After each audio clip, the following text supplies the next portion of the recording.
Here's Clark. Who? Who's this guy?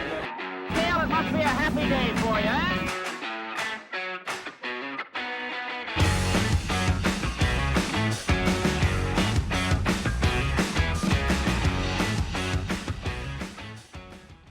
Back to the Cale Clark Show, another great episode for you this week.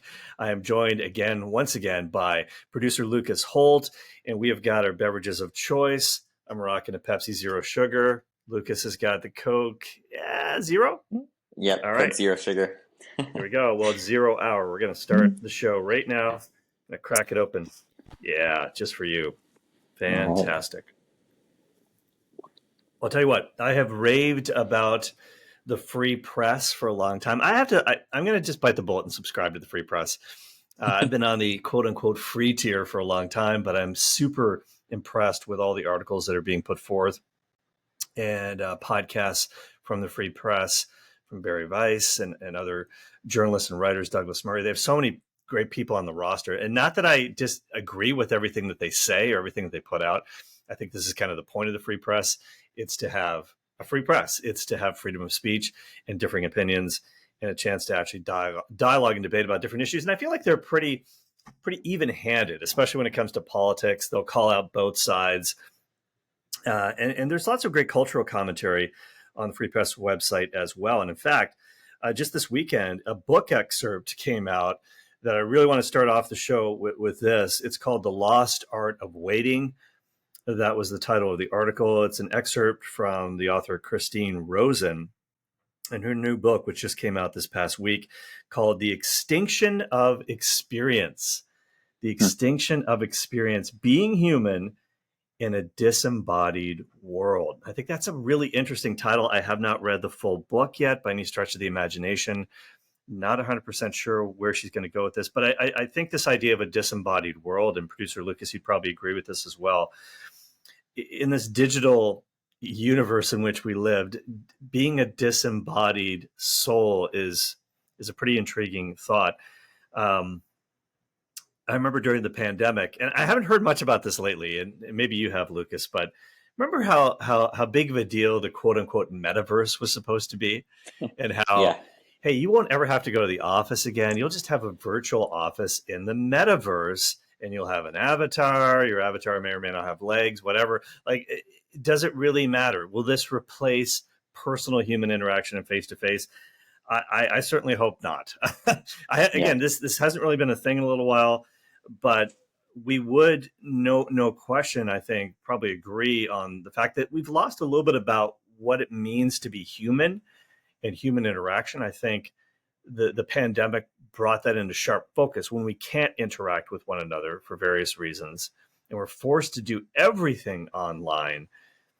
I think there are a lot of drawbacks there. There's some interesting technologies and experiences that have come from that as well, but I'd say it's probably a net negative, at least in my way of looking at things. Yeah, I agree. I think it's interesting actually that you mentioned the metaverse. I actually totally forgot about that. But I remember, a couple of years ago. You're right. I remember thinking it was going to be this thing and people would be like hanging out virtually in these created spaces, but I don't think it's really taken off. Now, that being said, I think remote working and things like that that's still very much in place in a lot of workplaces. But and I think that's for a lot of efficiency reasons and probably cutting costs and wanting to attract employees and giving them the flexibility to stay home. But yeah, this idea of a disembodied, it's got an intriguing title, this book. And I think you're right. I think we need to recapture the sense of what it means to be human. And the digital landscape plays an interesting role in all of this. Sure does. And let's take a look at the excerpt that was published by the Free Press this weekend called The Lost Art of Waiting. And it really came into sharp focus for me in particular this weekend. Before we even read the article, I had taken my family to a special mass that was kind of out of town. It was about 45 minutes out of town. We had to drive through the country. And on the way there, my daughter, Michaela, we let her play a little bit of Minecraft a little bit on the phone. She's gotten into this. I'm not so sure it's a great idea. She had a friend who was really into Minecraft, and she said, Mommy and Daddy, can I do this? kind of reluctantly said, okay, yes, but there are time limits on this. And this idea of building a civilization in this virtual world, I'm really loath to deconnect her from quote unquote the real world. And on the way, I said, listen, you can play Minecraft on the way there, but on the way back, you can't. You just have to enjoy the countryside. You have to look out the window, and the pictures are always changing there, and you should not be bored. But that is exactly what she said on the way back. Dad, I'm bored. I am so bored. And I think that I think that boredom is really kind of a superpower. Let's face it. And there's so many articles that have been written about the power of boredom and how some of the greatest ideas in the history of the world have come out of boredom, of people's minds just being free to kind of think and associate and create. And I told her, Michaela, in the future, especially in this world in which we live, the ability to focus is really a superpower. People like Cal Newport talk about this all the time, because people are so distracted. And this is what we're going to get into in talking about this article. People they never have to be bored. They are constantly stimulated all the time. So to be able to like lock in on a task and not get bored is really, really important. And the author of this piece in the book, Christine Rosen, she talked about how she was growing up in Florida in the 1980s, and she with her family took many, many trips to Disney World.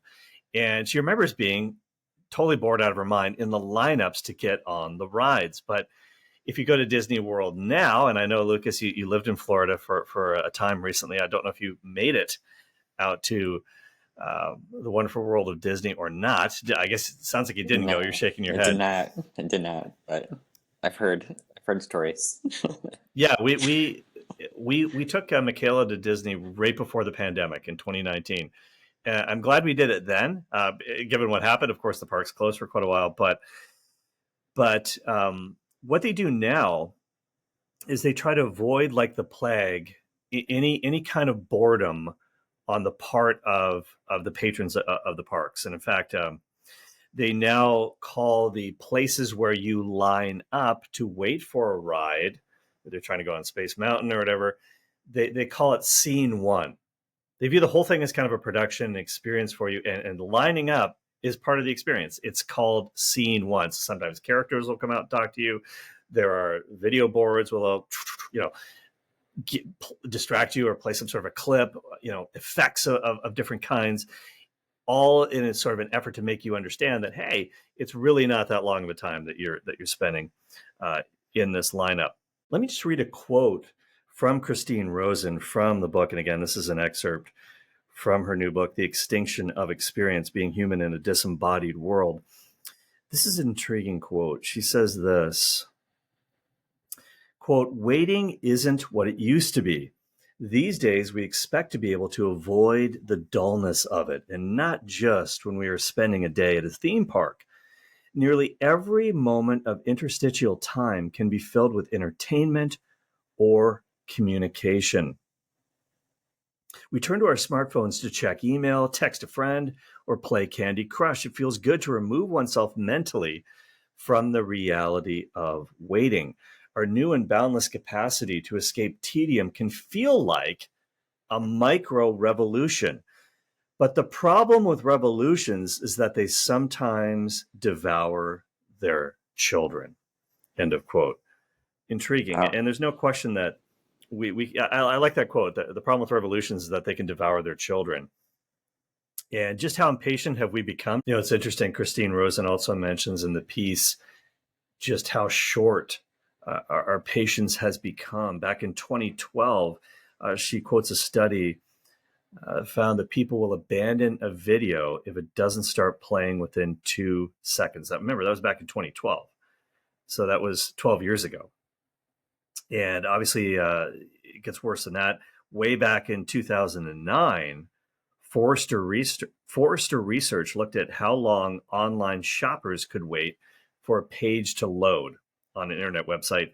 2 seconds was the magic number, she says. 3 years earlier, people would wait double the time. They'd wait a whole 4 seconds before saying, I'm going to give up on this. Back in 2006, and these are really early internet days, 2006, Amazon said that for every 100 milliseconds of time saved loading its pages, they could increase their company revenue by 1%. That's quite a bit. Now, how long is a millisecond? It's a thousandth of a second. Now, Google, they actually kind of went one step further. They had a race against that millisecond, she says. And in 2012, and again, 12 years ago, they found that a delay of 400 milliseconds, which is about the time it takes to blink your eye, that is too long for people to wait for search results. Like, it has to be absolutely instantaneous. And she also quotes a conversation that Aldous Huxley, of course, the author of Brave New World, we've talked about that in the past, a conversation he had with George Orwell in 1949. And Huxley wrote to Orwell, and this is kind of interesting. Brave New World writes to 1984. And he wrote saying that a need for increased efficiency would turn the world into a nightmare. Are we approaching that nightmarish status, Lucas? Well, possibly. I don't know. Not to be too apocalyptic here or anything, but it's interesting because I was recently at a baseball game, a Timber Rattlers game. They're a minor league. They're part of the farm system for the Milwaukee Brewers, and it was a good game. I enjoyed it, but I will say one of the things I noticed was there was a constant stream of stimulation. Like between every at bat, there was either music playing or something on the video board, or people throwing T-shirts into the crowd or whatever. And our 2-year-old son was actually there with us, and I was like really excited. You know, it's his first baseball game, and I want to be able to. I was actually kind of frustrated at one point because I was like, I wanted to be able to explain to him, "Hey, this is what's going on." You know, this is, and it was really difficult to do that with all these things happening, and he's like just like looking everywhere, like just a lot going on. And so it's just I was just thinking of that when you were talking about the experience at Disney that she mentions, and you know, from a parenting perspective, this idea of just like it's okay to let your kids be bored. And that can be a way to allow for creativity and the use of the imagination. And I don't know, it's interesting. So is it a nightmare situation right now? I don't know. I think the jury is still out, but it definitely needs to be, we need to figure out how to moderate and use it. So yeah. I have to comment on your experience at the baseball game. That's interesting. That's even happening at the minor league level. There has to be so much entertainment between pitches, between innings, to keep people engaged and interested. That's another sign of a sharply declined attention rate. And baseball, of course, used to be the one sport that never had a clock, and they obviously added in the pitch clock in recent seasons, about 2 years ago, in an effort to speed up games. But why? Again, it's to fit into certain boxes. And yeah, games can take a long time, interminably long sometimes. But I think it's kind of baseball is the game that it's very much like, somewhat like golf. It's a lot like life. And Cal Newport, again, the author of Slow Productivity, Deep Work, so many other books, he talks about baseball being a great thing to listen to he used to love listening to baseball on the radio, probably still does it. He says it's a great way to improve your focus and also your imagination as well. Most people don't have the patience for that. Think about that. There's no visual stimuli. You're just listening on the radio. Right. And the last time I went to a Toronto Blue Jays game, I was appalled at how much in-game, there's so much going on. I mean, I felt like I was in a dance club. I was sitting in the outfield, right, and they were pumping the music so loud. I mean, it was so distracting. There's so many promotions and distractions going on the video board and in game and in the stands. I felt it really took away from that experience of just, as James Earl Jones talked about in Field of Dreams, just sitting in your shirt sleeves on a perfect day. And may he rest in peace, by the way. Another sidebar within a sidebar, James Earl Jones, the voice of Darth Vader, was Catholic. He became Catholic when he was in the military. When he was younger, I didn't know that. And he recently passed away over the last few days, so may he rest in peace. But yeah, this idea that we must be entertained. Are you not entertained, as Maximus would have said in Gladiator? And now there's a Gladiator too, which is maybe another troubling sign. But yeah, I'm all over the place here. But the point is, we can't sit still for even a minute and wait.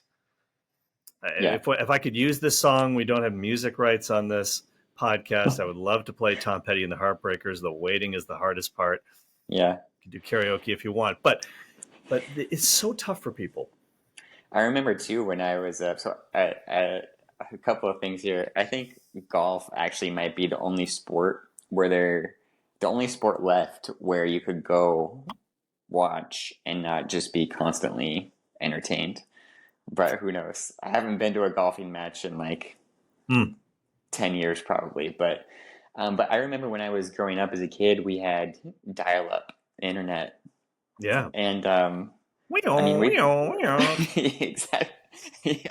I mean, it was probably like 5-7 minutes to wait for the internet to get on. But back then I was like, oh, I mean, that's no time at all, it's just like, and now the fact that it's like, I mean, I've noticed even in myself, I'm like, if it takes longer than a minute to upload something, I'm like, X out, or I'll just try something else. It's crazy. Yeah. Well, it's interesting that you mentioned dial-up too, Lucas, and having to wait 7 minutes for the thing to even connect. But you were willing to do that. Why? Because of the anticipation. And that's something that Christine Rosen gets into later on in this piece. We'll talk about that. I think it's really, really important. But one of the things, there is a bit of a spiritual angle to her piece, in that she wanted to sort of check out situations in life which still exist, in which we not only have to, that we're not only it's possible to wait without distraction, but some people are even actively looking for these things, and some even spend their entire life doing nothing but that. She went to, as part of her research, the Abbey of Gethsemane, just about an hour south of Louisville, Kentucky, and visiting the Trappist monks there. And Lucas, I think you've been down there as well at one point. Yeah, I was down there a few years ago. Beautiful place. It's where Thomas Merton is buried. Beautiful community there. And it's just outside of Bardstown, Kentucky. So if you're into bourbon, I also suggest, go to a monastery, go on a bourbon distillery tour, and it's a win-win. Kentucky bourbon. Yeah, it certainly is. And so, and Christine Rosen said in her piece, I know this is kind of cliche, but I wanted to check out how these monks live in silence. And she has a quote here from Brother Bennett of the Blue Cloud Abbey in South Dakota, different place. And he says, very few people want to enter monasteries these days, but it seems more and more people want to visit them. End of quote. And then Rosen says, it's kind of the opposite of the urge that takes us to Disney World. Instead of seeking stimulation, you're actively trying to escape it. You want to visit the monastery. You may not want to actually move in. You may not want to actually take vows, but a lot of people are attracted to this. And so she went to the Abbey of Gethsemane, and she talked about a monk named Father Carlos, who greeted her by saying, what is the main cause of our sins? Convenience. Seeking for ourselves convenience, ease, seeking to make things easier or entertaining. I thought, wow, that's kind of interesting, because how many sins happen because of convenience? And online you can just click something and all kinds of terrible things can happen. But just the idea of a shortcut. We always want to take a shortcut to get something that we want. We don't want to necessarily have to wait. We don't want to, just in life, we don't want necessarily to have to be patient for God's timing. I think that's really, really important. And this is something I want to get to in just a second as well. But when she was at the Abbey of Gethsemane, it sounds like she kind of hung out there for a little while and tried to abide by the schedule of the monks as they were praying. So it starts off at 3:15 a.m. So at 3:15 a.m. there's vigils. At 5:45 a.m. there was lauds, and then at 6:15 a.m. there was mass. There was Eucharist. So, I mean, before most people even wake up, a lot has already happened there.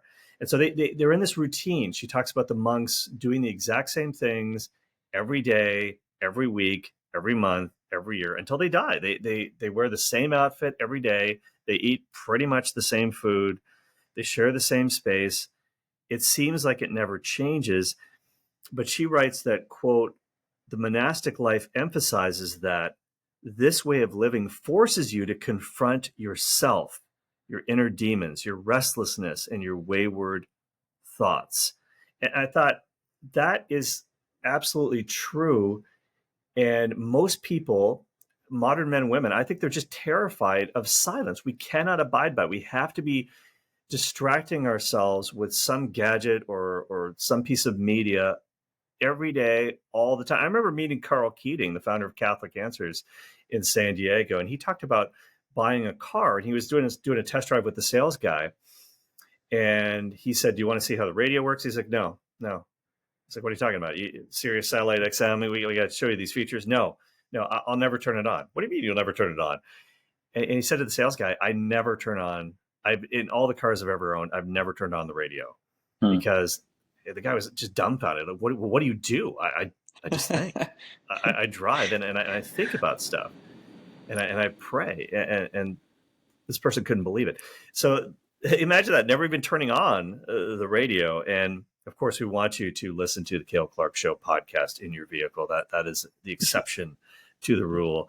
But it's really, I think that's very true. And Cardinal Sarah, in that book on the power of silence that he wrote a couple of years ago, really kind of nailed that theme that modern people are afraid of silence, essentially because they're afraid of God. They're avoiding God, who is found in silence and in that stillness. It's interesting too, because when you think about, like, that's a funny anecdote of is it Carl Keating, you said? Yeah, Carl Keating. Yeah. What do you do? I think. I spend time thinking. And I think, like, I've been thinking about this actually recently. Like if you're in your job and you take like a 15-minute break and you go outside or whatever, it's like, if you spend time like scrolling on your phone and stuff like that, like, you're not really giving yourself a break. Your mind is still kind of going. You're still kind of using your energy to kind of filter through stuff or check text messages. And it's like, and then you return to your desk and you're like, you're not really refreshed at all from your break, which is what a break is supposed to do. But I think if you were to actually go out there and just not have your phone at all and just kind of walk around and think and contemplate things, it would be a very needed relief. And so it's interesting how I could see that on the larger scale, how she's mentioning in the article, like, more and more people are seeking out monasteries because I think everybody's looking for that respite. Like, I just need a break. I just need some kind of a mind break. I need to get away from this, this immersion in the digital world that seems to have such a hold on all of us. But so to have the power to be able to do that, that's another question, where the will comes into play and whatnot. But yeah, well said, absolutely, and it's true even in the time of Christ. There were certainly lots of distractions, even for our Lord and for the disciples, and that's why he said, "Come away with me and get some rest for a while." And he was never really able to do that because then the crowds would find him and he'd have compassion on them and heal them and spend hours and hours teaching them. But this is something that's ingrained, I think, in all of us, that we need to have little retreats, even during the day, for ourselves. And it's good to go on an actual retreat every year if you can, but just to retreat into that closet of prayer, if you will, and be with our Lord so that you can then go back out into the world, per se, and be able to hear his voice. You're only going to be able to hear his voice in the middle of the street if you get familiar with it in the silence, to differentiate it from all the other voices. It's somewhat like, I've got two dogs, trying to train my dogs. It doesn't always work. They don't always listen to me, but hopefully they can hear my voice so that when we're out in the park and I yell at them, "Hey, Poppy, come back," she'll actually be able to separate that voice from all the other sounds. And that's kind of maybe a bad analogy, but what we're trying to do here. And here's another thing that Christine Rosen said about her time at Gethsemane Abbey with the monks. She says, quote, "To be kept waiting is generally viewed as a negative experience. To make someone wait often denotes hierarchy, dominance or power in a relationship. And in many ways, this is the form the monks' waiting takes. They subordinate themselves and their time to God's work.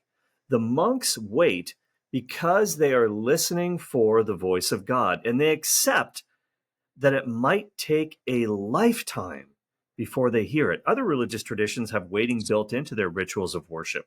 Quakers practice expectant waiting during silent meetings, for example. At the heart of these practices is the inculcation of patience and the habit of listening, end of quote.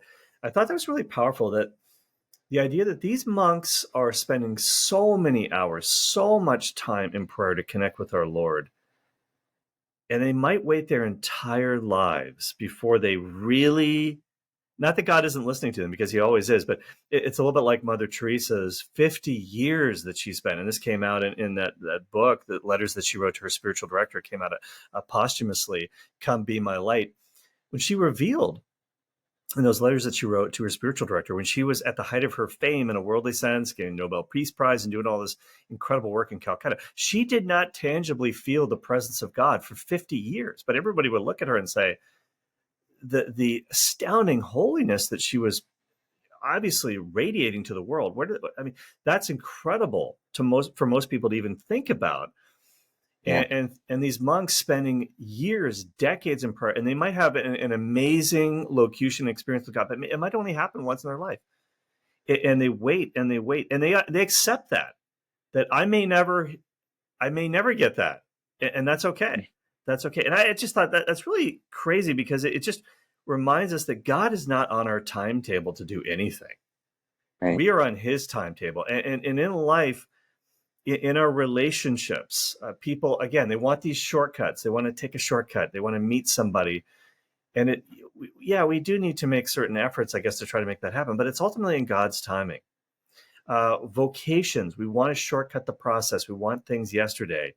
We are on God's time. And God is not the God of rush. He just isn't. And it does not fit the modern perception. Well, it's interesting because when I was reading this part in the article, my mind went to St. Paul, because St. Paul, it's interesting because if you read in the Acts of the Apostles, and you're reading the account on the road to Damascus where he experiences Christ and then has this profound conversion and immediately starts changing. His whole world is turned upside down. Mm-hmm. If you're reading it, you're thinking to yourself, okay, he has this experience, and then he immediately kind of goes forth and just starts sharing the gospel all over. And I mean, he does start to proclaim Christ in the synagogues and everything like that. But it's really interesting because the timeline in the Acts of the Apostles is a lot longer than I think we realize. So in Galatians chapter 1, St. Paul is kind of giving a personal testimony in a way, and he's writing to the church in Galatia, and he's giving an account of this, and he said, this is chapter 1, verse 17, "Nor did I go up to Jerusalem to those who were apostles before me, but I went away into Arabia. And again I returned to Damascus. Then, after 3 years, I went up to Jerusalem to visit Cephas and remained with him 15 days. So 3 years passed before Paul even went to Jerusalem and linked up with the apostles. And what was he doing in that 3-year period? Well, I don't know, but he was one can surmise that he was probably, I would say, the fruit of all of his letters are the meditations and reflections that he had in that 3-year period after he had this conversion, where he was reconciling Christ as the Messiah with everything that was written in the law and in the prophets, and really studying, praying, and growing with our Lord. And then from there, he goes to Jerusalem. And then from there is when he goes on his missionary journeys. So it wasn't just like he had this conversion and then boom. And I think for us, that's one of the key takeaways is like we might have this conversion experience, God might call us to something, and then we expect to kind of immediately jump into mission mode, and God might be saying, pump the brakes, there's more that I want to teach you. Yeah. And we don't necessarily know why. We're like, why? Like, I'm ready. Come on, send me. Here I am. But he might be saying, just trust me. And So I take great comfort in that because I think, and it's funny, I remember when I was first coming into the Catholic Church, Kale, I remember going through RCIA, and I remember getting a little bit discouraged at one point because I was going to Mass every weekend at this point, but I wasn't in the church yet. And I was like, I don't understand why I can't receive the Eucharist at Mass. And the guy that was the RCIA director was like, I was like, I'm a Christian. I believe everything. I've been a Christian for, X number of years. And he was like, yeah. He's like, I understand what you're saying, but like we have this process for a reason. And I was like, man, like I don't understand why I can't just go receive our Lord. And you know what? It's funny because like 6 months later, when I was received into the church, I remember thinking to myself, I'm so glad that I waited, because I learned so much more in that 6 month period and I felt so much more prepared. And the anticipation of receiving our Lord in the Eucharist made that first Holy Communion so much more special, because I really kind of got to let it sink into my bones, this idea. And I was really grateful for that he really was kind of pushed back and was like, made me wait. So and that's a lot of thoughts there, but I know in that article she mentions anticipation being a key thing to really helping cultivate joy and like actually being able to enjoy the experience of something when it happens. So yeah, we'll jump into that. But great thoughts on St. Paul. Yeah, essentially he was on a desert retreat for 3 years, extendamix, before he even started his ministry. And there's a lot of lessons there because as you were speaking, Lucas, I was thinking about the quote unquote celebrity converts that we have in the church. And we need to pray for them because they have a lot of influence. We could name various names, but it is a dangerous spiritual position when somebody has only been in the church for 5 minutes and then they're all of a sudden a spokesperson for the faith. And sometimes they don't necessarily go looking for that position, but it's thrust upon them because everyone is interested in their journey. And so, of course, the enemy is always going to be out there on the attack and wanting to bring them down. And so I do think it's good to have a seasoning process of some sort, or at least make sure that you're getting constant formation before you do that. And yeah, there are times when you feel, I'm ready for something now, or maybe God takes something away from you that you did have, where you had maybe a platform to share the faith. You question what the Lord is doing. And it's hard to trust sometimes. There's no question, but I do like what you said there about anticipation. So let's jump in there because this is also, I think, a really big key in this piece.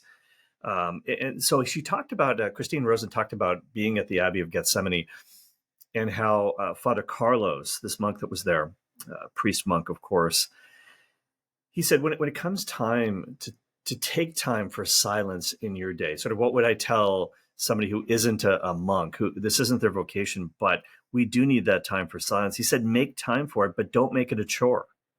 Don't make it a chore. Like this isn't a task that you have to kind of get through. You should be sort of anticipating this, sitting in silence, allowing you to listen to God. And Christine Rosen talked about, quote, in a world where a second is too long to wait for a video to load and a minute feels like an eternity, we've lost sight of how much joy we can get from anticipation, and not just in a spiritual context. You had to anticipate, of course, receiving our Lord for the first time, body, blood, soul, and divinity in the Eucharist. But there are other things in life, too, where we've kind of lost the joy of anticipation. And she mentioned a study that was done in Holland about happiness and vacations. And the researchers found that people who were going to take a vacation at some point in the future, they were much happier than those who didn't have anything planned. And just the process of planning it, thinking about what they were going to do, look at their itinerary, they found that what was also intriguing about the study too is that people who had just been on a vacation, they just got back from their big vacation, they were no happier than those who had not gone on a vacation. That's interesting. So it seems to indicate that the anticipation of the thing brought just as much joy, if not more, than actually doing it. That is really wild. And I just want to quote her again here. Christine Rosen said, quote, "The researchers theorized that anticipation played a crucial role in anticipating this difference. Planning, reading about, arranging the details of a trip was a pleasurable experience for most people. Ultimately, it wasn't the vacation itself that made people happy. It was looking forward to the vacation that made them happy. In other words, waiting for it," end of quote. And to me, this spoke to the importance of the theological virtue of hope. The three big ones: faith, hope, and love. Hope is kind of our oxygen. We need that hope of heaven. We need that hope of the future to keep us going, because if we don't, we sometimes give in to despair, number one. But I just think it's a crucial virtue for us to have. That's interesting. Yeah, that's super interesting. Like, somebody comes back from a week on a beach and they're no more happy than the guy that's been in the office all week. Like, what's going on there? But the guy who's planning a vacation is happier. Yeah, right. So this idea that something good is awaiting me, sustaining you for what you're experiencing. That's a really interesting point too that you mentioned there about the hope of heaven. Mm-hmm. I'm just kind of thinking about that. Like, yeah, like, is that animating our lives as followers of Christ? Are we living with that hope? And is that hope making us a joyful people? I'm gonna have to pray on that one. Yeah, that's yeah. C.S. Lewis, I'm going to butcher the quote here, said something to the effect of, if we have a longing inside of us that nothing in this world can satisfy, the answer must be that I'm made for another world. And I do think that's true. All of the great human experiences that we do look forward to and anticipate, whether it be receiving the Eucharist, and that is a touch of heaven, no question. It's heaven on earth. We think about looking forward to a vacation. We think about a great meal or marriage or something good that we're looking forward to. And even when we receive those things, we're not 100%. We may be very happy and grateful, but there is something more, that we are made for God. And that great quote, and Peter Crave says it's the most famous quote outside the Bible. I agree with him. St. Augustine said, "You have made us for yourself, O Lord, and our hearts are restless until they rest in you." Book 1 of the Confessions. It's so true. And in some ways, every single thing that we're looking for, even in sin, even when people look for sin, and Chesterton mentioned this, he said that every young man who knocks on the door of a brothel, is looking for God. He doesn't think that necessarily, but what's he looking for? He's looking for joy. He's looking for love. He's looking for pleasure. Well, God is the torrent of pleasure, as one famous prayer states. And so there's all of these things find their source in God, and they have to be used in God's ways. Sin is nothing more than disordered goods. The devil can't create anything. He can just try to get us to use things out of context and not in accord with his design. But ultimately, the gifts of God don't satisfy. God himself does. Jesus said that to those who were seeking to make him king. Hey, listen, you guys are looking for me because you ate the bread and were satisfied. Just basic feeding, not even the Eucharist, just multiplication of natural bread. You were filled. You got your filet of fish. Okay, bread and fish multiplied. You were satisfied and happy. But you're not looking for me. You're looking for my gifts, and that's a big difference. That's a big difference. So I think it's something else we have to keep in mind. But even from a natural perspective, and this is another good thing about anticipation. She talks about, kind of reminded me of Chris Voss, the famous FBI hostage negotiator who's now in the field of business and wrote a book on negotiation called Never Split the Difference. Fantastic book, amazing. One of the things he likes to say is that all of life is a negotiation. What time your kids are going to go to bed, that's a negotiation, right? Everything is kind of a negotiation. And Christine Rosen writes this. She says, the experience of waiting forces a negotiation between our present and our future selves. Because, and she gives this example, quote, our present self wants to immediately devour that Cinnabon pastry we smell wafting through the airport. But our future self may need us to resist it to maintain a healthy weight. when people see their time as valuable, as a fleeting resource, they become less likely to patiently pursue long-term goals. And she talked about how in America, there's obviously an increase in general in obesity in the general population, an increase in personal debt, decline in savings, gambling is on the rise. I mean, I can't.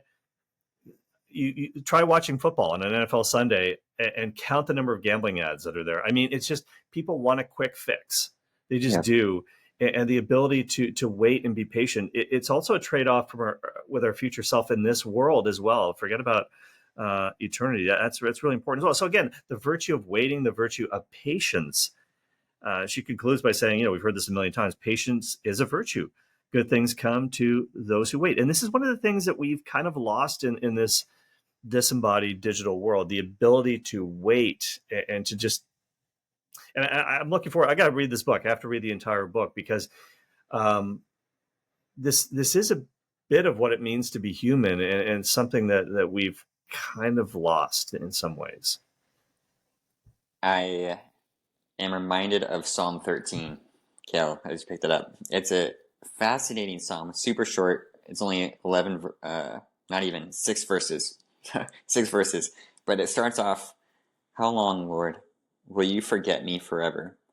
How long will you hide your face from me?" And then it works its way through this kind of questioning mode, but then it ends with this: "But I trust in your unfailing love. My heart rejoices in your salvation. I will sing the Lord's praise, for he has been good to me." And I just think the Psalms are such a great place to go to if you're struggling with this virtue of hope or of patience, or you're suffering through something and it's been a long time and you're just like, when, Lord, when are you going to take this away from me? Or when are you going to hear my prayer? The Psalms are great to pray with because they, I think, really articulate a lot of these thoughts, emotions, and stuff that we experience as humans. And so I encourage you, if you're hoping to grow in the virtue of hope, of waiting, of patience, of anticipation, the Psalms are great. And the thing about the Psalms too, which is fascinating to me, and all of the prophets, is they had this promise of the Messiah, but they never lived to see the fulfillment of it. And I mean, if I would have been an Israelite, I would have been like, "Come on, Lord, you promised a Messiah 700 years ago. Yeah. Come on, why are you?" And even now, as a Christian, I'm like, "Come on, Lord, when are you coming back?" Any day would be great. Why are we still here? But the Lord has a plan. The Lord has a plan, and gotta trust that it's for a reason. So, yeah, That's right. Yeah, God's plans are certainly not our plans, and we see this in the gospel when, as soon as Peter gets the right answer, quote unquote, who do you say that I am? Hey, you're the Christ, the Son of the living God. You got it, Peter. Now you didn't come up with this through your own brilliance or intelligence. It was revealed to you by my Father in heaven. And then I say to you that you are Peter, you're the rock. And then immediately after that, Jesus starts explaining why he has to go to the cross. He's going to be beaten up. He's going to be spit upon. He's going to be scourged. All this terrible stuff's going to happen to him. He's going to be rejected by those who ought to have known better. And Peter says, "No, this will never happen to you. This is crazy talk. We cannot let this happen to you." And he says, "Get behind me, Satan." I mean, this is in the gospel this weekend. And again, the word Satan is a Persian loan word into Hebrew. It simply means opponent. Doesn't mean that Peter was demonic. It means he's against the plans of God, just as the devil is against the plans of God for you. He wants you to get off track. And so in that moment, he was just kind of playing that role. And it's not the last time that Peter would do this either. In John's gospel, of course, the foot washing scene, when Jesus comes to Peter and Peter says, "Lord, you'll never wash my feet." No way. I'm not going to let you do this. It's beneath you. And then he says, "Oh, Peter, if you don't let me wash your feet, then you have nothing to do with me." Okay, well, then there's hose down my whole body then. Okay, fine. But the whole thing is Peter is always telling Jesus what to do. And we can get into that mode in our prayer as well, where we're always telling him, "This is what I want you to do. This is..." my will be done, Lord. This is what we want. And so we have to trust. And this is what, that Psalm really brings out that you brought up, Lucas, Psalm 13. This idea of trust. Jesus, I trust in you. He knows what your plan is, but he has a different plan. And it's very, very hard for us sometimes to think that God has a better plan than what we could come up with. But this is how we have to grow in faith and trust. And really, in this world, this is the only chance that we have to do this. And I know it's hard. It's difficult, especially when it takes longer than we think it should, when we're on God's timeline and it's not working out like we want it to. That is very, very difficult. But this is really the only time we can exercise this faith and trust muscle and the virtue of patience as well, because when we're in the eternity, we can't merit anything extra then. I mean, this is it. So let's not waste these opportunities that we have to grow and trust. I know it's easier said than done, but maybe if we just look at it from this different perspective, it'll help us. Yeah. Well said. Well said. All right. Well, I'll tell you what, I think we will leave it there for this episode of the Cale Clark Show. Some awesome conversation with producer Lucas Holt. Again, I'm Cale Clark, and won't you share this podcast with a friend? And another thing you can do too is if you have topics that you want us to cover or questions that you'd like us to get to, then why not send me an email? You can email me. The address is Cale, C-A-L-E, at caleclark.com. C-A-L-E, Clark with an E. Cale at caleclark.com. And you can go to caleclark.com and you can just fill out your name and email, and we'll make sure to keep you updated, get on the email list about, you'll be on the newsletter list, new episodes that are coming out. Go to Apple Podcasts. If you're listening on Apple Podcasts, please follow the show. Please subscribe. Subscribe on Spotify. If you're watching on YouTube, once again, also hit that subscribe button and share this episode with a friend. That's how we're going to grow this community and get the good word out to you. Faith, Facts, and Fun. It is the Cale Clark Show. For producer Lucas Holt, I'm Cale Clark. See you next time. Take it away, Michaela. Thank you for listening to my daddy.